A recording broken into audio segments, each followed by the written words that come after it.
you'll be thrilled. Are you all set? We'll maybe start where we left off yesterday. And we showed you this picture, and now it's opened. So this is now open. You see the size of that compared to some of the biggest buildings in the country, actually the biggest. Hey, Peter. Hey, President Trump. And we have it finished. The water is pouring in as we speak. And maybe we'll show that, what it looks like, because I'm sure the fake news will be thrilled. Take a look. This is from just a little while ago. Nice clean water. So we're here to talk about clean, beautiful coal. That's clean, beautiful water. That's the longest pool anywhere in the world. And here you can tell they're not progressive, because this is not a progressive, because progressives never wear or show an American flag. These are proud people from Oklahoma. They came from Oklahoma, a company from Oklahoma, to do it. But you notice the American flag, he's proudly showing off his work. You know he's not a liberal and or a progressive. Used to be liberal, but they changed their name somewhere along the way because liberal wasn't working, but progressive doesn't work too. Although progressive is a beautiful term. They are not progressive. They're degressive. You got that? What do you think? That's good. Daniel's great. He's a great reporter. And again, we have a picture of a gentleman in a cart. Proudly, this is the head of construction for the job. So you can see it's just finished. This is just minutes before. And there's a gentleman named Secretary Burgum from Interior, Doug, who's been doing an incredible job. So Doug, we have 22 waterfalls. Most of them haven't worked for over 50 years. As of this morning, they all work beautifully, and they're clean. The graffiti's gone. The broken marble is fixed.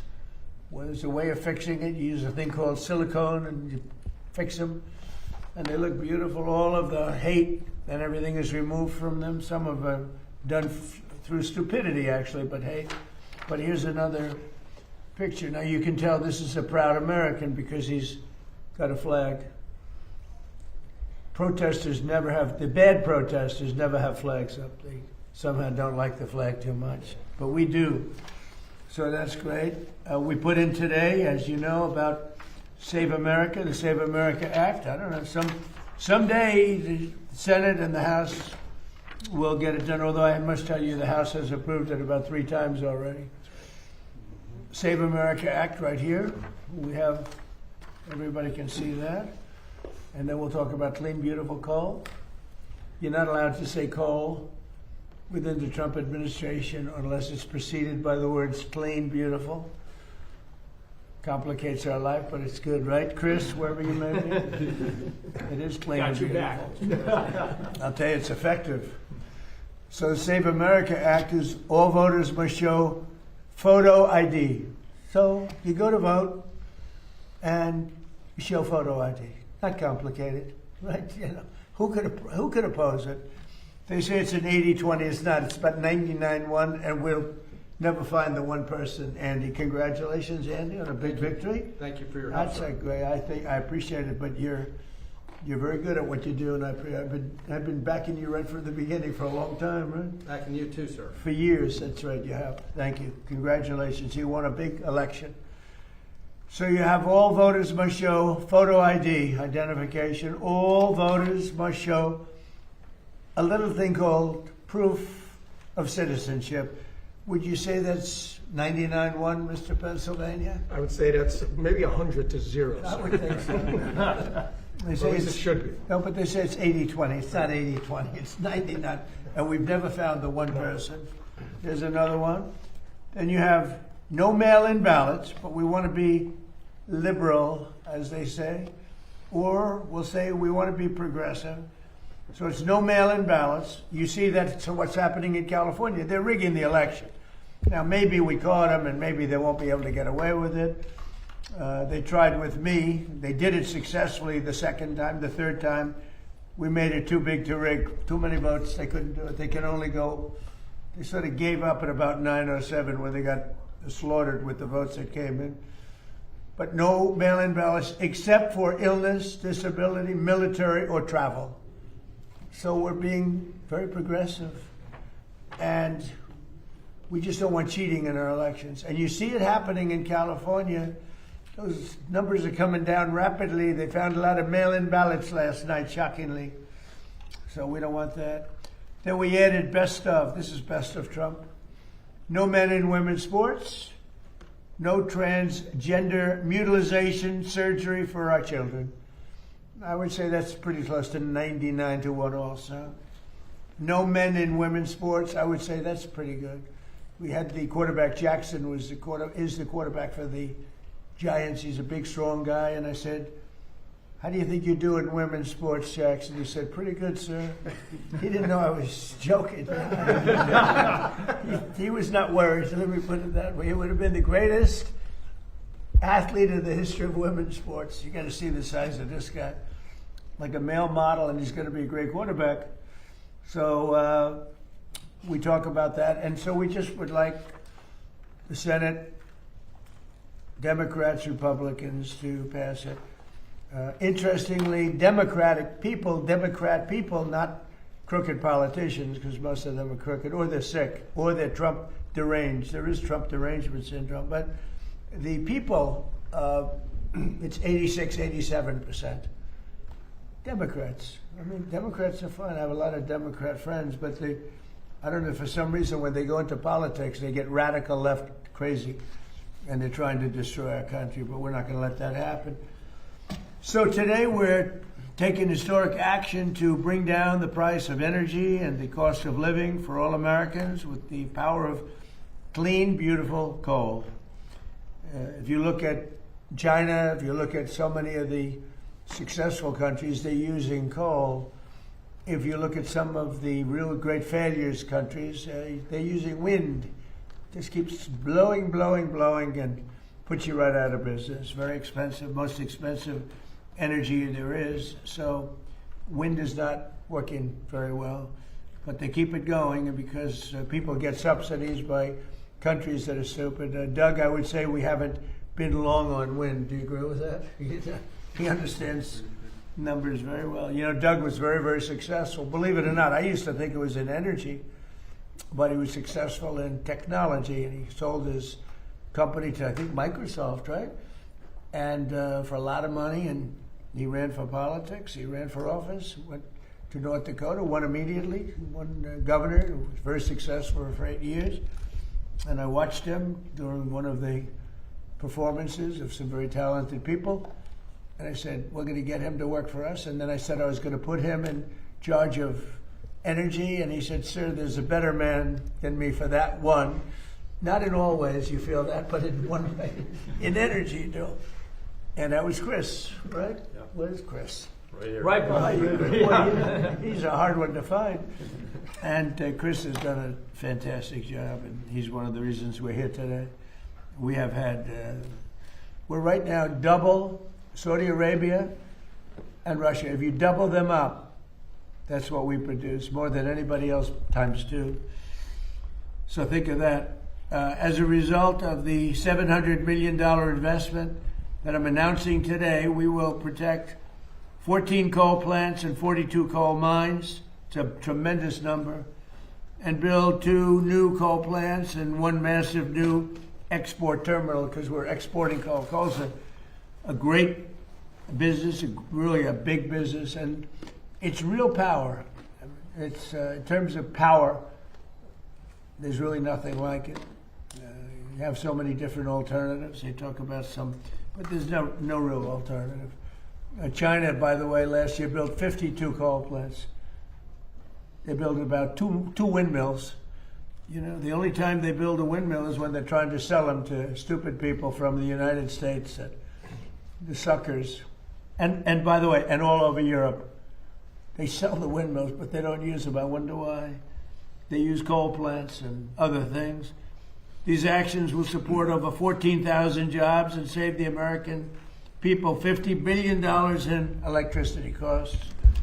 We're pleased to be joined by Secretary of the Interior, Doug Burgum. He has been great. I don't want to give him a big swollen ego, because then all of a sudden he'll leave me and I'll be stuck with it, Jerry. I don't want to be stuck.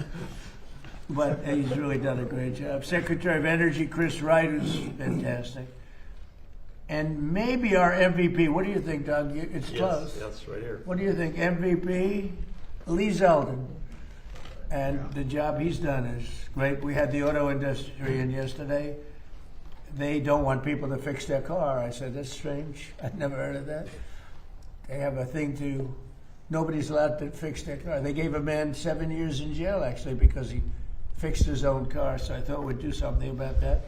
But we'll get it all straightened away. Can you believe it? They want a bill that prohibits people from fixing. So if you're mechanically inclined, I grew up, I went to school with some guys that were, in some cases, horrible students. But they could fix an engine blindfolded. They could take a car apart blindfolded. But they weren't too good at arithmetic and other things. But they were great. And so there's a move on to stop people from fixing their car. I didn't understand it. But we had a great meeting yesterday with the head of General Motors and Roger Penske, head of Ford. We had a great meeting, I think. Thanks as well to a friend of mine also for a long time, West Virginia Governor Patrick Morris. I won by 45 points, Patrick. It's not enough. I love those people. And Wyoming, I think maybe even slightly more than West Virginia. Just a little more. We did pretty. I like this group of people.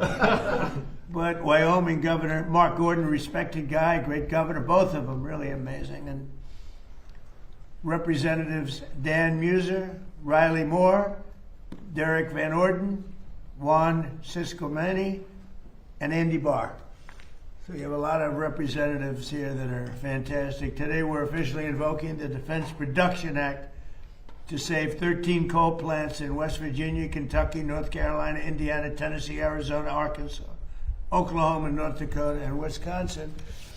These were incredible plants, so productive, really producing a lot of the electricity, right? The electricity, it's really the best at that. When they find something better, Chris, I think we'll be all set for it, right? But they're a long ways from finding something better. Coal's critical. And so when you look at that, those states, West Virginia, Kentucky, North Carolina, Indiana, Tennessee, Arizona, Arkansas, Oklahoma, North Dakota, Wisconsin, what do they all have in common? Trump won them. Wisconsin, I won every one of them by a lot, right? Yeah. I'm not even That's a big mentioning city. Pennsylvania, which we won also, right? Yes. But we won them all. We won all 50. We had an honest count, if you want to know that. Our action will allow these facilities to invest in upgrades that will extend their operational lives for decades into the future, reinforce the reliability of our electric grid, which is really the biggest beneficiary, and most importantly, keep electricity prices very low for the American people. This brings the total number of coal plants that we've saved during my administration, just like when we said we saved 25 water fountains. Think of this. These are fountains, beautiful fountains that were so horrible to look at with the graffiti. Over 40 years, many of them closed over 40 to 50 years. The big one, the reflective lake, some people call it a pond, some people it's like a lake. But the reflective lake was built in 1922. It never really worked from the beginning, from 1922. That's a long ways. So it's over 100 years old. And it never really worked because they had the wrong base. It was always leaking. They didn't have what we have today. So it's pretty amazing what's happened. And, I hate to say it won't leak, but it won't leak because we use the material that doesn't allow leaks. It's like a swimming pool doesn't leak. You use the right. This is called swimming pool on steroids. So it's great stuff.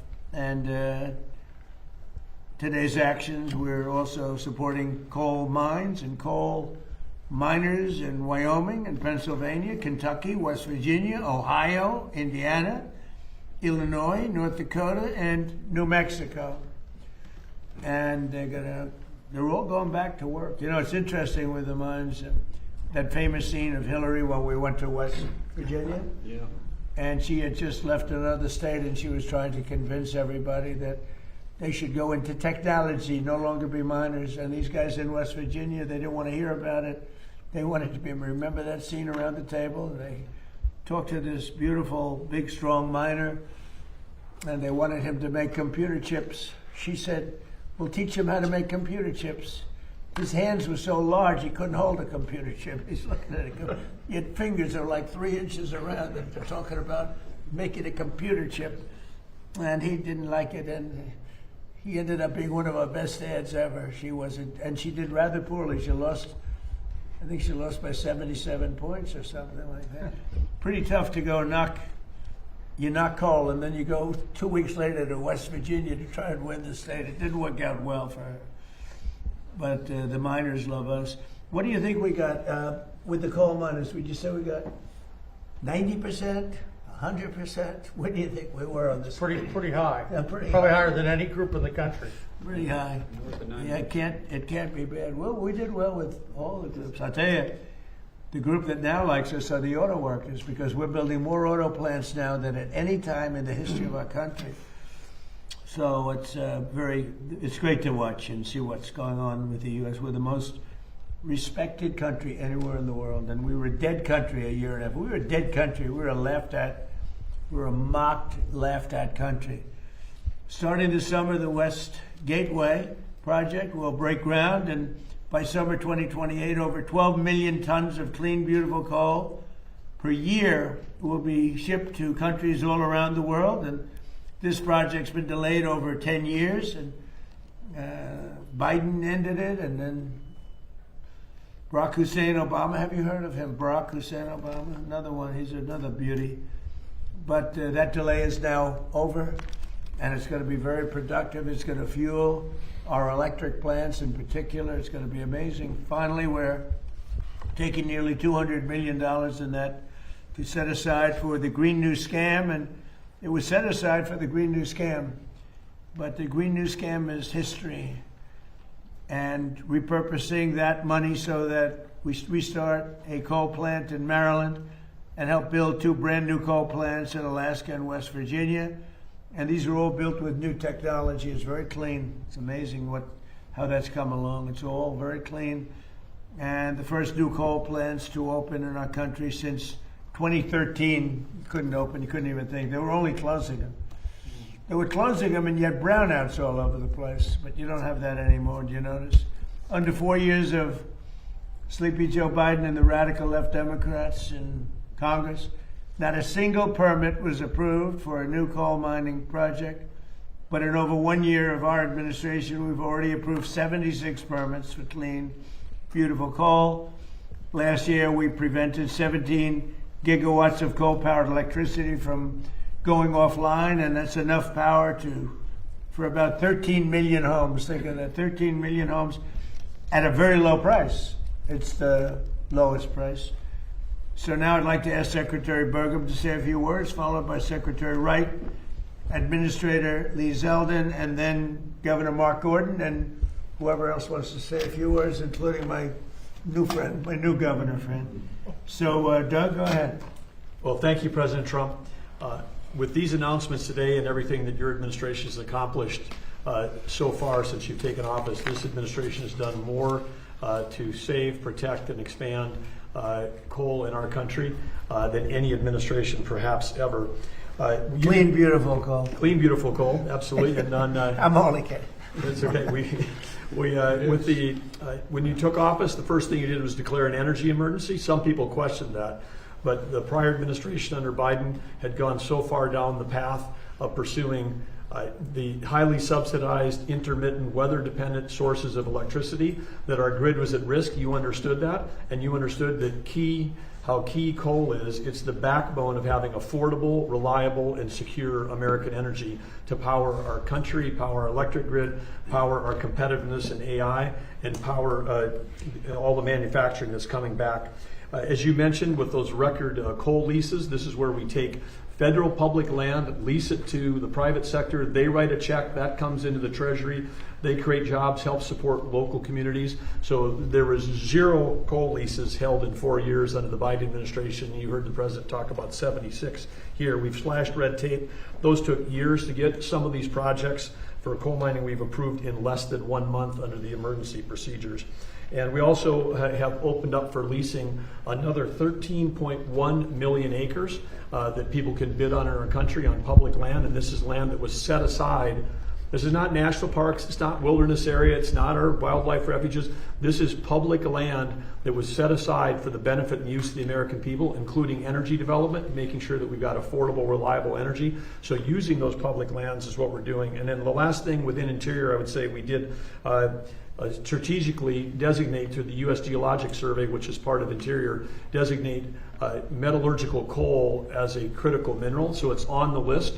And that opens up a number of opportunities. But without metallurgical coal, we don't have coke, we don't have the steel industry. The Biden administration was indiscriminate trying to shut down our metallurgical coal as well as our thermal coal. So, and then the last thing you mentioned, the coal export facility, again, working through all the permitting to drive towards that so that we can be selling clean, reliable energy to our allies in the Pacific who want to do more trade with us. And lastly, again, thank you for creating the National Energy Dominance Council. Our Executive Director, Jared Hagan, is here today, but Chris, Lee, and I all have details on that team, and that's operates right out of the White House, and that's why President Trump is able to get so much done so quickly. This is the first time ever we had a president with a White House council specifically focused on energy, and what an impact it's having. Well, and thank you to, perhaps slightly less importantly, but I think very important, the National Garden of American Heroes is going to be unbelievable. And I'd like to know how you're doing on that, and how are you doing on the Great Triumphal Arch. So every city, just about every major city, has a triumphal arch. This is an arc that's a real bow, a beautiful bow to your military and military victories. Nobody's had more military victories, including recently, than we have. And they never got the arc built. It's been, the Civil War stopped it. That circle has been sitting there for a long time, for many, many years. And, I guess you could go back to, in 1902 they tried it, but in 1860 and 1880 they just never got it done. The Civil War stopped it the first time. That was a good reason. I think that's probably not a bad, that was a good excuse, but after that it just never happened, and we're going to get it done. And so we're doing it with the Department of Interior, and we're also doing the National Garden of American Heroes, which is phenomenal. And we're doing something that just came up. We'll have a little breaking news here because nobody's heard of it, but at the Lincoln Memorial, the front was supposed to be the back was supposed to be the front. It never got built because they built 2 roadways behind it after it was built, and it shut off the gateway to the water.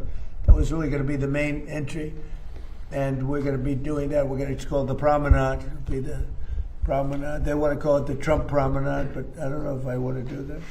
But it's going to be beautiful. It's a beautiful project, and it's going to take the Lincoln Memorial right down to the Potomac, which it was always scheduled to do, but when they built the roads, that was the end of that. But we have a way of beautifully going over those 2 roads, highways, very, very strong, very important roads, actually, as you know, from the bridge. But it's going to be great. So can I ask for just a couple of seconds to talk about those 3 great projects that we're just starting? Well, I'd say that it's important for everyone to know that, as you described, these are plans and ideas that have existed almost since the end of the Civil War. But the McMillan Plan, which is the one that designed the National Mall as we see it today, that was in the early part of the 1900s, envisioned this connection, that you would have the memorial bridge between the Lincoln Memorial and Arlington Cemetery. At the halfway point, there's a very large circle. It was designed to hold a monument. The arc that would go there is a fantastic complement and completion of this plan that's over 120 years ago, President Trump's vision of how to build that. And of course, President Trump has talked to President Macron from France. More people visit the Arc de Triomphe than even visit the Eiffel Tower. I mean, this would be a highlight for Americans to come. The views back at the city from the top of the arch would be amazing. The views from this side, from West Potomac, where the National Garden of Heroes was, looking across at the arch, would be amazing. And of course, the promenade on the backside of the Lincoln is, as President Trump described, right now there's no pedestrian access. You're on the mall, people come from around the world, they don't know that 100 yards away is the beautiful Potomac River, which was part of the original plan. And now they'd be able to walk around the Lincoln Memorial, walk on a pedestrian bridge over the first highway, walk over the next one, and right down to the water. It would complete the vision. These projects would complete the original vision, the McMillan Plan, and how fortunate are we to have the builder-in-chief, someone who both has the vision and the understanding of how to get projects done that would, again, make our city safe and beautiful, just like the executive order President Trump put out last year has accomplished. And while we are ready for the celebration of our 250th anniversary. The city's never been safer, it's never been more beautiful, but President Trump's not stopping there. Vision that he has for these projects would extend for generations forward. So thank you, President Trump. Thank you very much. Great job. And Secretary Chris Wright, please. Yeah. No coal, no modern world. Stated another way, without clean, beautiful coal, the modern world is impossible. And we saw 17 years ago President Obama's election an all-out attack on the American coal industry, the industry that built our nation. We wouldn't have the buildings, the factories, the industry, the electricity grid we have today without the critical contribution of coal. It's been the largest source of global electricity for 125 years in a row and will be for decades to come. In the United States, it remains a critical source of our electricity, also a critical source for our industry. Can't produce steel and cement and other materials without coal. And beyond the impacts of coal in our electricity sector, just think of the direct impact on human lives. If President Trump had not been elected and inaugurated in January of 2025, and through his authority at the DOE, we were able to force keeping open 6 coal plants. As of today, there'll be a 7th one, and more than twice as many that voluntarily said, hey, we're not going to have to close, we need to stay open. 17 coal plants were not closed in 2025 because of President Trump sitting at this desk and in this position right here. That saved 17 gigawatts of electric generating capacity, and the winter storm Fern that hit our country in the last week of January this year, conservatively, hundreds of Americans would have lost their lives if those 17 coal plants had closed. We pushed the East Coast electricity grid in the United States absolutely to the limit. A storm Uri hit 5 years ago in Texas, smaller in geographic extent, not the same magnitude. Over 300 people died. But because we had those coal plants operating and running, and not only did they run, wind power disappeared when the storm hit. Solar is irrelevant in the winter, so things we talk about didn't even matter to our electricity grid except for cost burdens. Coal stepped up and produced 25% more electricity during this storm than its normal, reliable chugging out of electricity. Without those plants, without that increase in electricity production, we lost a lot of Americans, untold economic damage. President Trump is the president with the courage and the boldness to defend an industry that has been maligned for far too long and to recognize its importance. Americans are upset about high electricity prices. Blame closing existing reliable, secure plants and replacing them with subsidized, unreliable plants, a guaranteed way to drive electricity prices up. But this administration is committed to reversing all of that.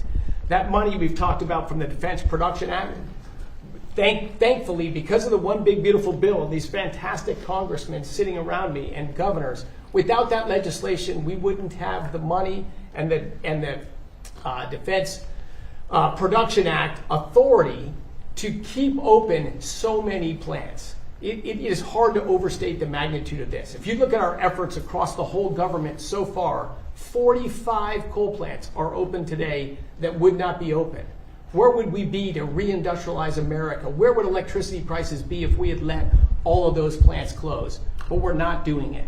All of those plants, that's $700 million of government funding, but it's matched with $1.7 billion of private investment from the owners and operators of those plants. All the people in those states that say, phew, we don't have to kick our industry out and raise electricity prices again. Common sense is returning to Washington, D.C. And for that, I'm incredibly thankful to be here in the United States government, to work for President Trump, who will stand up for what's right, bring common sense back, and reinvigorate an industry without which we would not have the America we have today. And we're going to reindustrialize America, win in the next generation of technologies, and we're going to do it in critical part because of a growing and thriving coal industry. Thank you, President Trump. Thank you very much. Thank you, Good Secretary job. Burgum. Thank you, Lee Zeldin. Good. And Lee Zeldin, how about saying a few words?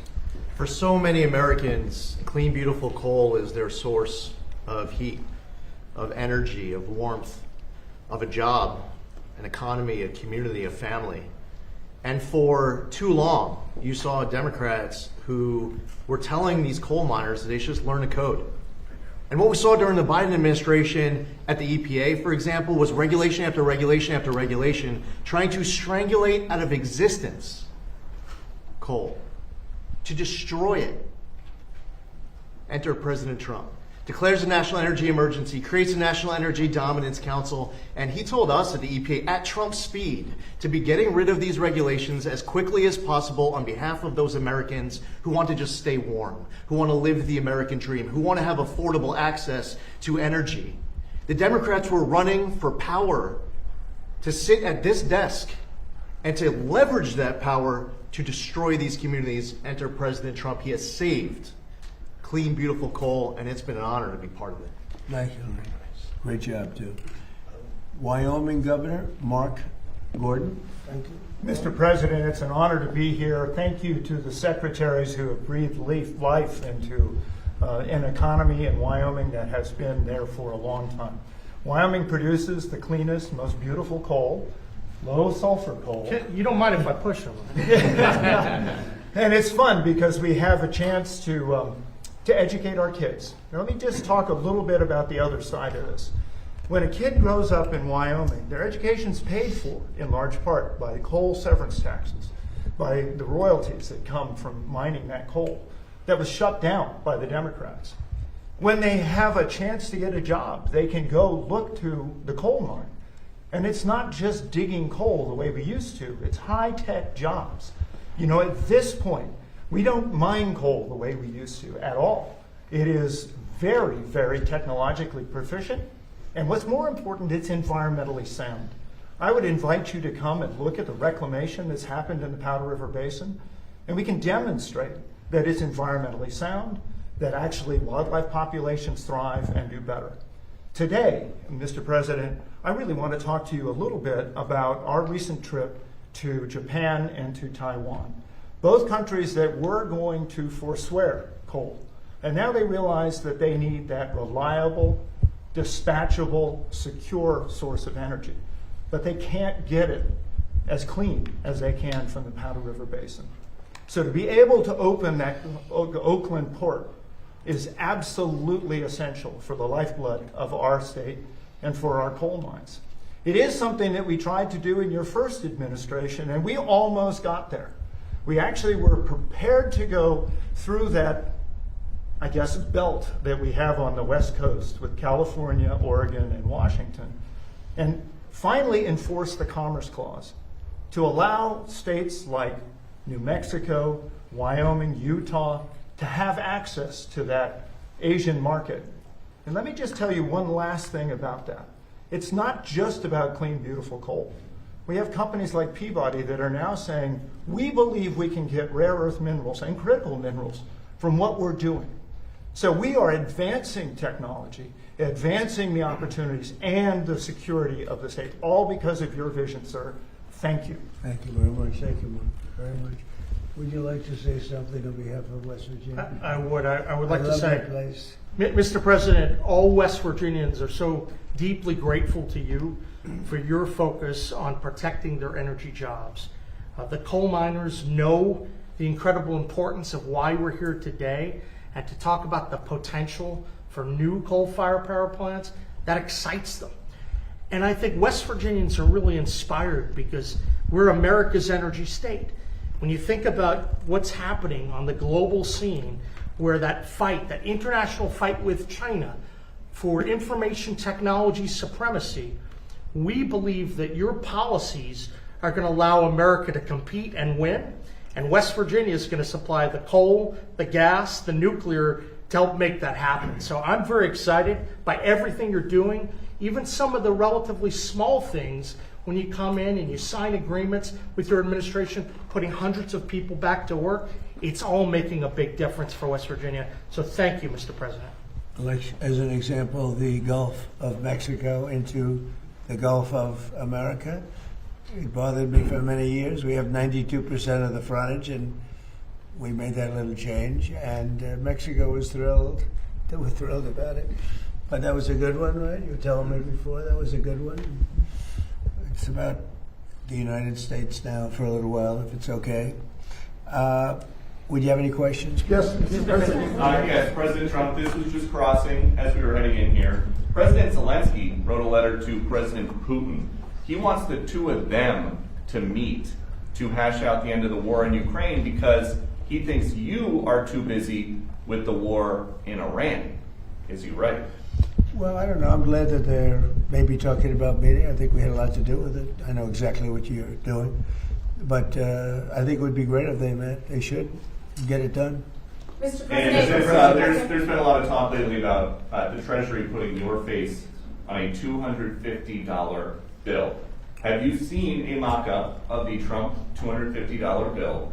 And if that winds up being currency, would you ever be able to tip anyone anything but that? Well, I think I'd probably leave it for everybody. I have actually seen something just about 2 days ago. I know it's been pushed by a lot of our supporters, and I'm honored that they're doing it, but we'll see how that all works out. But I have heard about it, and there is a group of people, they really like the job we're doing, you know, so that's a great honor. Yeah, please. Mr. President, about the Columbus. You announced just a few days ago that you're naming Bill Pulte as the acting director of national intelligence. There's been a little bit of a pushback from some Senate Republicans. Why do you think, Mr. President, he's the best person for the job? Well, he's very smart. He's a person who's got high integrity. He's done a phenomenal job at Fannie Mae, Freddie Mac. You know, you probably have $1 trillion in value there. When he took over, it was much less. And I guess I'm responsible for that too, because everybody wanted me to sell it in my first term for 10% of what it's worth right now. If I would have sold it, we would have lost $900 billion. We would have lost, I mean, think of it, it's probably worth $1 trillion. And I was offered, people want me to sell it at $100 billion, a very small percentage of what it's worth now. So, and he built it up a lot, did a great job. And it's an acting position, it's not a permanent. He's not going to be permanent because, you know, I don't think he'd want to be permanent. But he's a very smart guy, and he may find out some things about the rigged elections, et cetera, et cetera. I think he'd like to do it. I think he wants to do it very much, got a lot of energy. But he'll be very good. Again, it's not a permanent position. Right. We're interviewing people right now, but it's somebody just to take it over for a little while. Does he have the necessary, in your view, Mr. President, the necessary national security experience to take on that position? Well, I do, and I think he does, actually, because he's smart. Because a lot of national security, I wasn't greatly experienced in national security, and I think I've done a really great job with it. A lot of people would say that. I've ended 8 wars, and soon to be a 9th. I hope that works out too, you know. Frankly, probably, and there's another one also. It could be 10. No president, I don't think a president's ended 1 war having to do with outside of this country. So, you know, we've done a good job. I would say that Bill is a guy that will be able to figure it out very quickly. Again, it's short term, but he may be very effective for a short period of time. Mr. President, so what will there be a proportional share increase of electricity production as a percentage of our nation's electricity output? And my follow-up is, I took that historic trip with Secretary Wright of the small modular nuclear reactor on the West Coast early this year. Are we making more progress? Because I know how critical gas and coal is for the secure grid. Well, the answer is we are, but Chris, you want to answer that? Yes, I mean, our electricity grid essentially runs on gas, coal, and nuclear. Those are the three key sources. They're the backbone of the American electricity grid. We're in favor of seeing all three of them grow. You will see all three of them grow during this administration. And in fact, later today, before the sun goes down, you'll see a big announcement in the nuclear space related to the trip you came on. Thank you.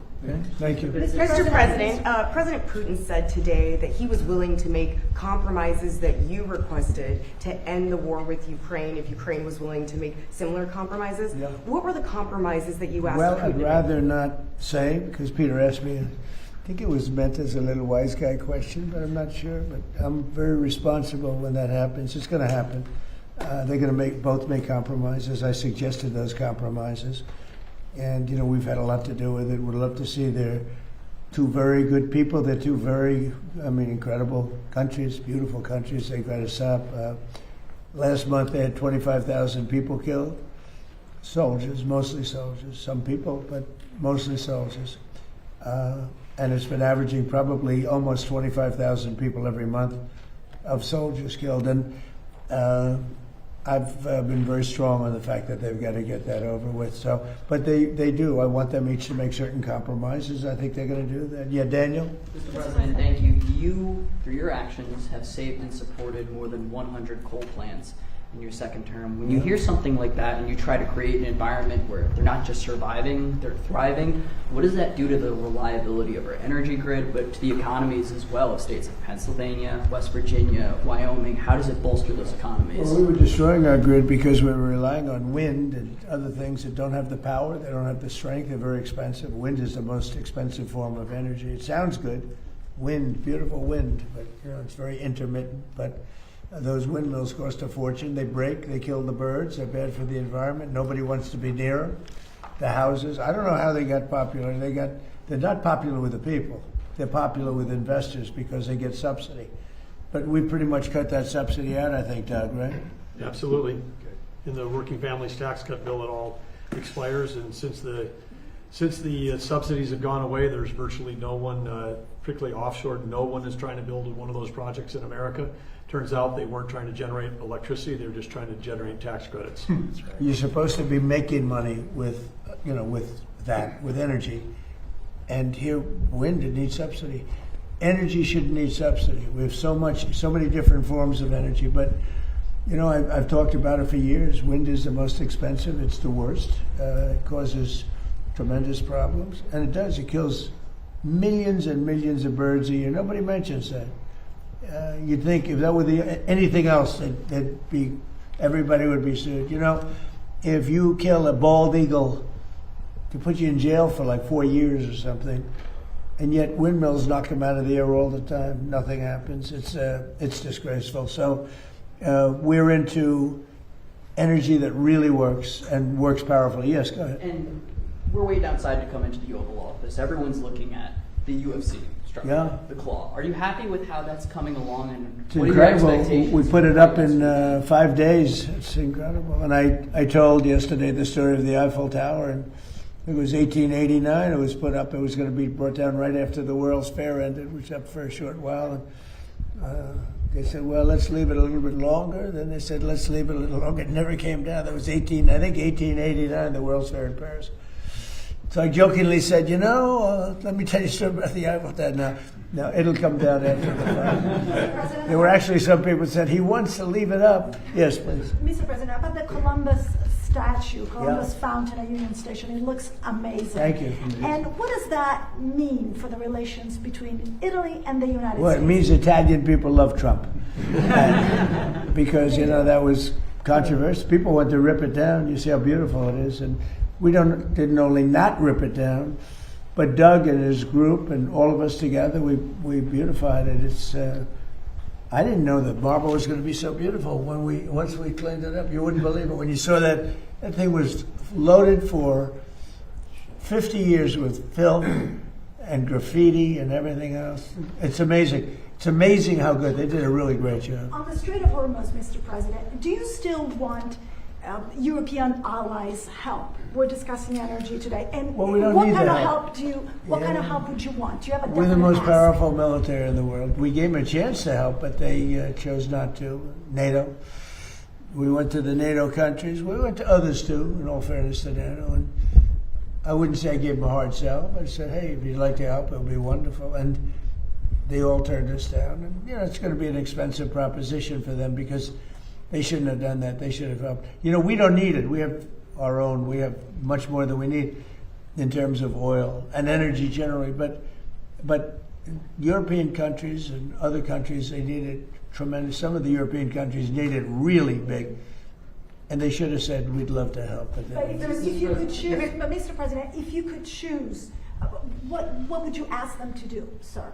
If you want. Well, I would have asked them. I mean, there's not much. Look, there's no Navy, there's no Air Force. We've wiped them out. We've wiped out their leadership and almost all of it. We've wiped out all their military leaders.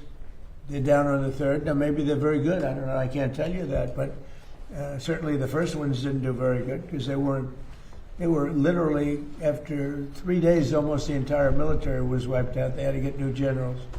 And then after that, they had to get more new generals. And we knocked out their anti-aircraft, their Air Force, just about everything you can knock out. So, and then you read in the fake news that they're doing really well in the war. I mean, it's unbelievable. We knocked out everything there is to knock out, and you'd pick up the fake news and they'd say how well they've done. They're doing brilliantly. They have no Air Force. They had exactly, we knew that, 159 ships. Andy, out of 159 ships, all 159 lie beautifully at the bottom of the ocean. We actually took pictures of them down there. And then you read the fake news, they say, well, their Navy is really great. You know what they have now? Little runabouts with a machine gun on the front. Their ships don't even really deal with them. They're like a gnat, like get off. That's all they have. It's crazy. This country needs a fair press. And one thing I think that's done is expose how corrupt our media is. And I really do, while we're here, I hope the media looks at this election that's taking place in California, where they think it'll take 7 or 8 days to count the votes. Can you believe this? I mean, they spend all that money on the machines, the big voting machines. They think it's going to be 7 or 8 days before we know who won the election. But the numbers are looking strange because without any vote counting, the numbers dropped very precipitously for 2 Republicans that are doing well, that had been doing well. And I hope you're all watching it because I'm watching it very closely. Mr. President, are you worried that China is funding an anti-data center movement here in the No, U.S.? I'm not worried about it. We had a great meeting with China. And, they do things to us and we do things to them. I say it all the time. They say, are you worried about China tapping your phones? I said, well, they're worried about the same thing. No, we're very highly sophisticated. We've become very highly sophisticated. We had 4 years. I rebuilt the military. We had a military that was not good, and we rebuilt it. And I didn't know I'd use it quite as much, but we used it. Ukraine has been given a tremendous amount of without our military and our equipment, Ukraine wouldn't be alive to fight today. Just in terms of the question. We gave them hundreds of billions of dollars worth of equipment. And the best equipment, we make the best equipment anywhere in the world, but they wouldn't have lasted 1 or 2 days. They wouldn't have been able to do it. Remember the anti-tank missiles, remember that, right? When the tanks got stuck in the mud, and then they went around and boom, boom, boom, boom, and those were given by yours truly. They said Obama gave sheets and Trump gave the anti-tank as one of the most devastating weapons. But you check that out. But we have the greatest military. We have the greatest military equipment anybody's ever seen before. Look at Venezuela. We went in there. It was over after about 48 minutes. And they have a strong military, different kind of a military, but a lot of soldiers.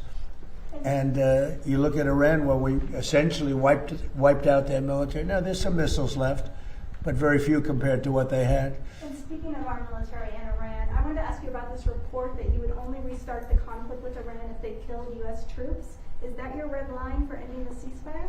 If they killed, U.S. troops. what does that mean? That you would restart the war with Iran if they killed U.S. troops. Well, but that's- it would be a good reason. I'll be honest with you. If they killed U.S. troops, I think I would do that very quickly. Yeah, that's a very interesting question. Ron, you responded to the vote in the House yesterday on the War Powers Resolution. Also, we've seen Hezbollah reject the U.S. brokered peace in Lebanon. You said that negotiations are in final stages. What is Iran reject? saying they're stalled. Yeah, what How does long- reject mean? They didn't reject. Look, didn't they're reject. looking. I think Hezbollah, I will tell you, they called us and they said, how about stopping? And I think you're going to see things happen over there. That's been like a little bit of a different world, but it's interconnected with Iran. And it would be really nice if Lebanon could have some peace. Lebanon's been under attack for so many years and always like an underdog. And it would be really nice if it could end. And I spoke to Bibi Netanyahu about that. And I speak to them about it. And I actually spoke to Hezbollah about it. And I think progress is made. That's been going on for a long time. You know, when you look at that for years and years, 48 years, I say, well, let's get this settled. How long has it been going on? 48 years. I said, that's a long time. Not that easy, but go ahead. As we get closer to the midterms, are you starting to factor in domestic reaction to this in your handling of this? No, Or I just do what's right. indefinitely? No, I mean, look, it was like Venezuela. It was very unpopular. Then we won, and my numbers went through the roof. I have very high poll numbers. They went through the roof. It was very unpopular when I went to Venezuela. They said, oh, we don't want... Well, first of all, that one's relatively close. It's sort of a semi-neighbor, right? And the relationship with Venezuela is incredible. We've taken out millions and millions of barrels of oil out of Venezuela. It's very oil-prone. I guess, Chris, one of the most, right? Yes. And we've taken out, you're sort of leading it, but you want to just tell them real fast about the relationship we have with Venezuela, Chris? Yeah, things with Venezuela have gone very well. Venezuelan oil exports today are 3 times higher than they were right before we went in. So it has been a meaningful incremental supply of oil to the world. And one of the reasons we're solving a 47-year-old problem of Iran's race for nuclear weapons and oil prices in the U.S. We wish they were lower. But gasoline prices in the U.S. are, a little over $4. They're $10 in Europe. They're higher in Asia. They're very high in California. The bigger threat to energy prices in the United States is Democratic green energy policies. They have driven up energy prices far more than a conflict in Iran. And the conflict in Iran will come to an end. We hope the crazy green energy, drive up energy prices policy of the Democrats at federal and state levels, we hope that comes to an end too. And remember this, if you want to call it a war or if you want to call it a military operation, you cannot let Iran have a nuclear weapon. And everybody agrees to that, no matter, almost everybody.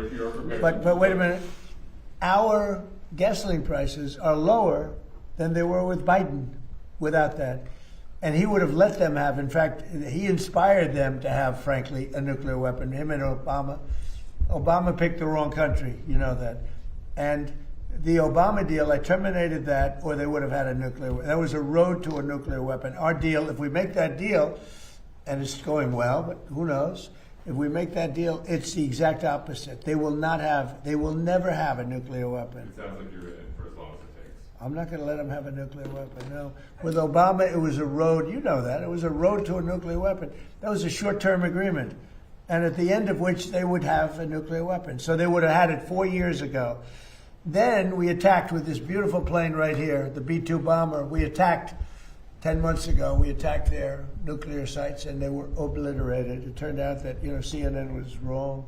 They said, well, maybe they weren't hit that hard. They were hit so hard, nobody knows if you can even get it out.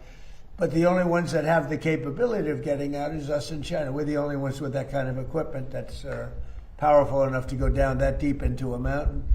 But that mountain crushed it. That mountain literally collapsed on top of it. Those pilots did one hell of a job. And now the atomic energy, as you know, has backed us up on that. They think it's a very, very hard thing to get it. But we'll get it anyway. But we're the only one, and China. I believe China too. But we're the only two that have the capability. Mr. President, Joe Biden is out promoting a new book this week. When you met with Joe Biden, President Joe Biden, right here in the Oval Office on November the 13th of 2024, could you detect any cognitive decline in President Biden at that time? No, not really. I mean, he was the same guy I've been watching for a long time. I mean, you could go back 40 years. I watched him 40 years ago, 30 years ago. He's never the sharpest guy. You do know that, right? It wasn't like he was sharp as a tack. But, no, it was the same guy. They actually invited me here before the election, which was strange. You know, we went here before, but then I met also, as you know, we did the ritual. And, I mean, he was fine as far as I was concerned. I don't know, something happened to him during the debate. It could have been me. You know, I thought I had a very good debate. Nobody ever says that. They say that Biden did badly. What about me? Did I do well? You know, there's a reason he did badly.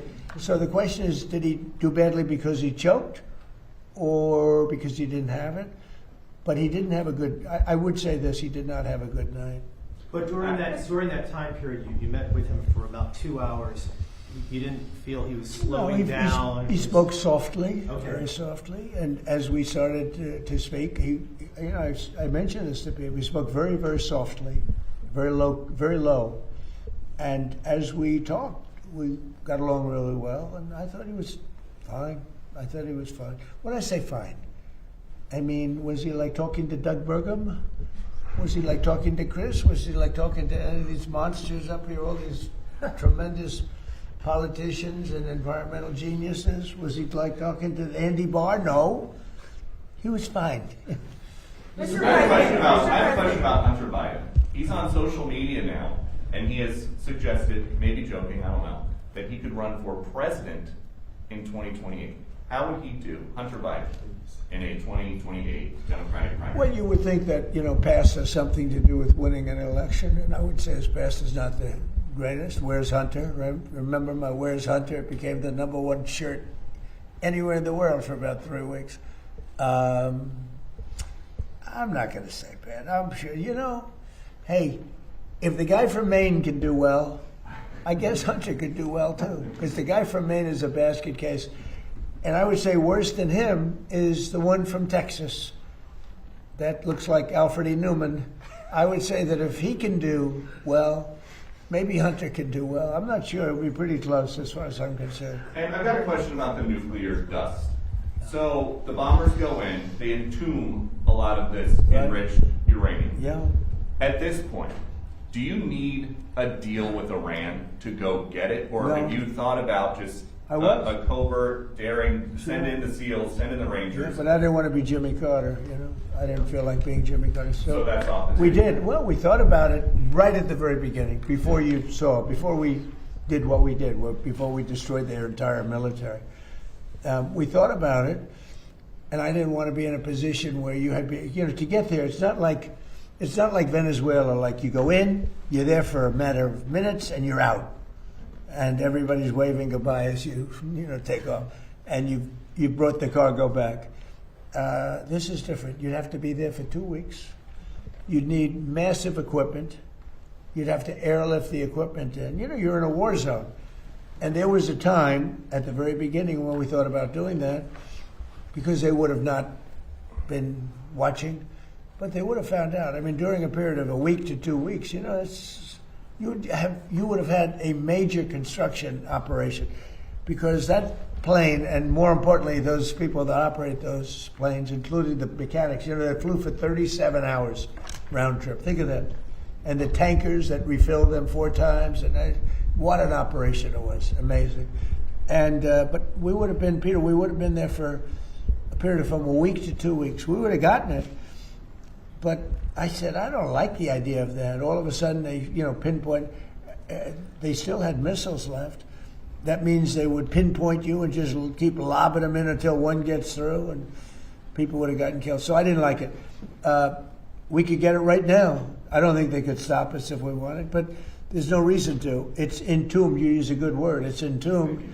We also have cameras on it through Space Force. We have very powerful cameras. Every door, there's a door. You know where the doors go? They go to bad places.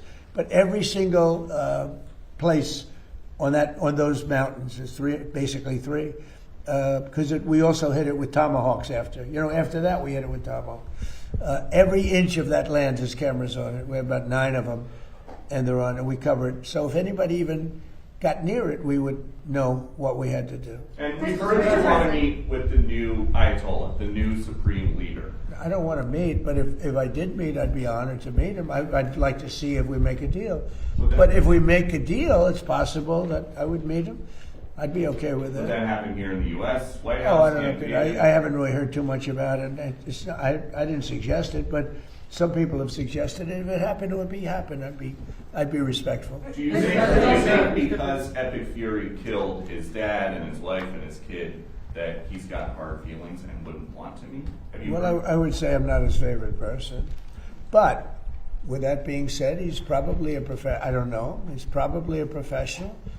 In some circles, he has a very good reputation, actually. Sometimes some people say bad, but a lot of people say bad about me. It's totally false, of course. Mr.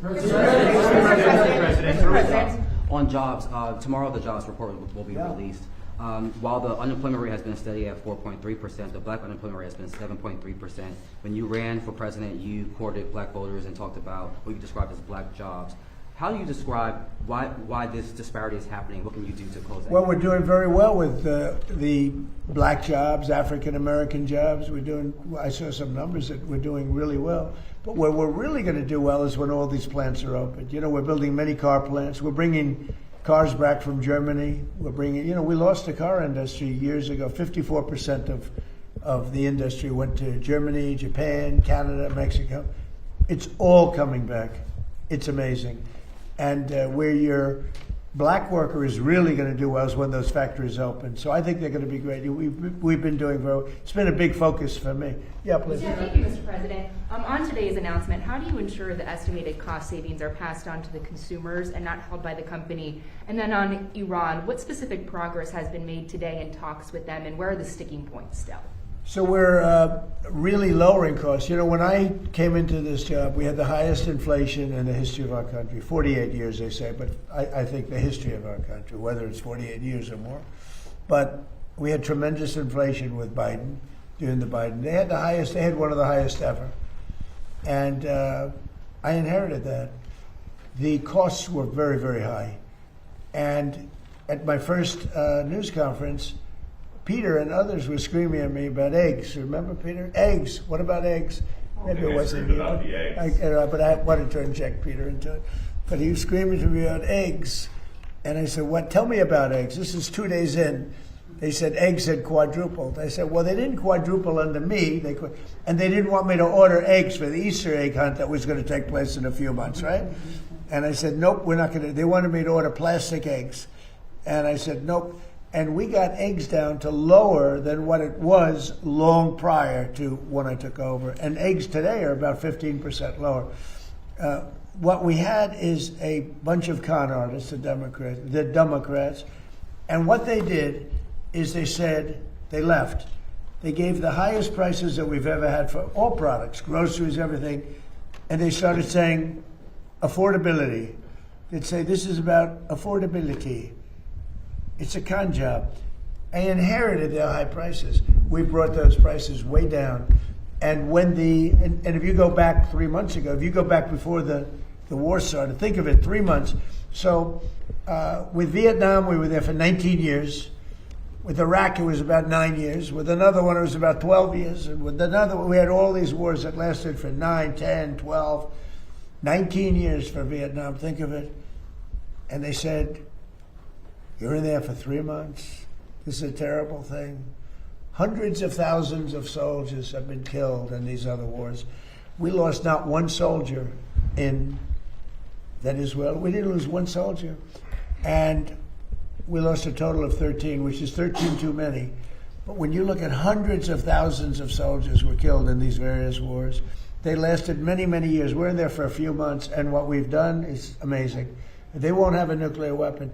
And it was tough because we just got, Doug and everybody came in to see me, we just got the best numbers. Well, today, again, the New York Stock Exchange and every other exchange just hit a new all-time high. That's 73 days out of my short term We've hit brand new highs. Every 401k is setting records. A 401k, a lot of people have. You probably all have 401ks. Look at your 401k. You're happy about your 401k? You know, the nice reporters are smiling at me, and the stupid reporters are like that. But their 401ks are setting records. They should be happy. They shouldn't be angry. They should be very happy. But 401ks are setting records. They've never had anything like it. So, you know, we've done a good job. As far as Iran's concerned, you're going to find out what the deal is. But the main parts of the deal is they can't have a nuclear weapon. The Strait will open immediately. You know, it's going to open immediately. And we've largely swept for mines. We have the most sophisticated mines. They're underwater minesweepers. I actually said to somebody, one of the generals, why underwater? He said, because usually it's hostile. You know, when you're looking for mines, typically it's not in a good neighborhood, right? So underwater made a lot of sense. When it didn't take long to figure that one out. So I think we're doing very well, but we're going to see. If we're going to win one way or the other. We're going to win on paper, or we're going to win military. One way or the other. It's going to be militarily or on paper. Mr. President, yes, Mr. President, Mr. President. Thank you, Mr. President. How critical is energy dominance, whether it be coal, whether it be LNG, whether it be oil, to national security? Without it, you can't win. As an example, AI is a big deal. Whether we like it, not like it, it's going to be amazing in many ways. It's going to be, I think, for medical, it will be amazing. But without massive amounts of energy, you can't even play the game. And we're leading China by a lot in AI. I was talking to President Xi about it. But if we didn't do, Lee Zeldin's done so great because, number one, fast approvals from professionals. You know, you'd have the best firms in the world submitting papers to them.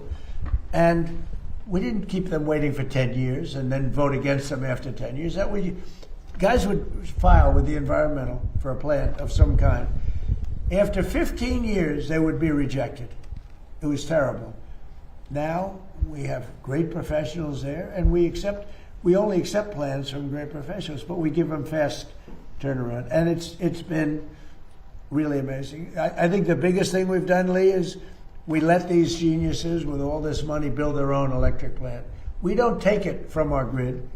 We let them build their own plant. They become a utility. So they're building a plant, and at the same time, they're building electricity. Because if we didn't do that, you couldn't have anything. You couldn't have, and we're letting that happen too with car plants and other plants. If they want to build their own electric, but with the AI, you know, you hear so much about it, but one of the biggest things, they build their own. And then excess energy that they create will go back into the grid. Yeah, please. Mr. President, on Cuba, Mr. President. Just let him have one. Mr. President, Secretary Rubio was in Delhi last week. He delivered a letter from you to Prime Minister Modi. And sir, you also addressed people of India through your favorite ambassador, Sergio Gore. That's right. Yeah. Both of them have said the trade deal is around the corner. Where do you stand on the trade deal with India? Well, we have it. And, you know, look, India for years has, and I don't blame them, I blame us because we had stupid people here. India for years really took advantage of the United States. You know that. Are you from India by any chance? Huh? I thought you were from Germany. I'm from India. I'm only kidding. You're central casting, okay? And that's a very good thing. India for years took advantage of this country. They charged us tremendous tariffs, and they paid nothing. They wouldn't let Harley, as an example, in the past, they wouldn't let Harley Davidson sell its motor. They would charge 200% tariff.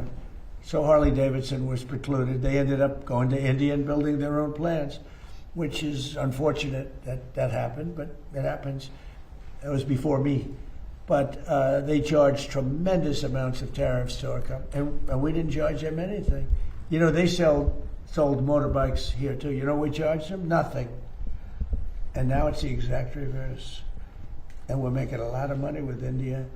But we'll get to a deal, because I like your Prime Minister a lot. He's a good friend of mine. Get along great, and we're going to make a deal. We have a very good relationship. Mr. President, yes. Speaking of deals, Mr. President, on Cuba, are your sanctions on Cuba meant to accelerate its collapse? No, we just want them to be a nicely run country that can feed its people. Look, it's a failed nation.